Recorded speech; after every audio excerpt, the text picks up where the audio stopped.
Dans le quartier de Port-Boué, à quelques encablures de l'abattoir, Amédi Tourat s'affaire dans sa boutique. Mais ce samedi, à la différence des autres jours, il doit recevoir la visite d'une équipe du ministère du Commerce. Bonjour, nous sommes agents du ministère du Commerce, de l'Artisanat et de la promotion des PME. Je suis avec mes collègues. Nous sommes là pour la campagne de vérification des instruments de mesure et de foire pour l'année 2013. Donc à cet effet, on vous demander un certain nombre de choses. Bon, vous allez nous présenter d'abord votre balance et pour qu'on vérifie, j'ai une masse étalon de 2 kg. Bon, on voit que les 2 kilos sont respectés comme c'est indiqué là-dessus. Donc la balance, elle est bonne.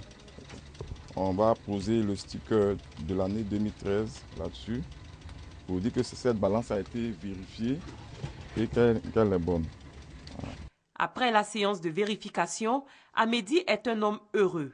Ses instruments n'ont pas de défaut.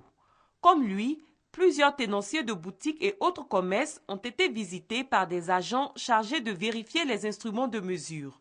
Si tous les instruments de mesure sont passés au peigne fin, les populations, elles, doutent de leur fiabilité. La balance là ne donne pas, voilà, c'est tout ça là qui nous fatigue. Quand on pèse là, tu viens peser chez toi là, ça devient demi. La viande n'est pas fiable parce que quand ils pèsent, non seulement tu ne vois pas ce qui est dans le plateau, ils ont toujours quelques morceaux d'os ou bien un petit pois qui cache dans le plateau. Et puis quand ils coupent la viande, ils te distraient dans les causeries et puis ils remettent dedans.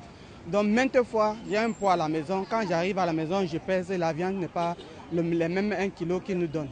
Comment ils pèsent là? Parce qu'ils veulent ça juste. Mais si tu veux, il faut partir au mi-balance pour peser, c'est juste. Des instruments sont parfois truqués, certes. Mais selon le ministère, les commerçants véreux seront bientôt rappelés à l'ordre. Ce que nous faisons ne peut pas exclure qu'un tel ou un tel puisse frauder plus tard. Mais nous, on a des contrôles que nous faisons après pour estiper un peu tous les opérateurs, les commerçants, les boutiquiers véreux. Cette façon de faire est la phase répressive de la campagne périodique de contrôle des instruments de mesure. Cette étape est attendue dans les prochains mois. Elle se fera de façon inopinée. Les commerçants qui ne respecteront pas les normes seront sanctionnés et verbalisés. Ils vont encourir des amendes allant de 36 000 à 6 millions de francs CFA.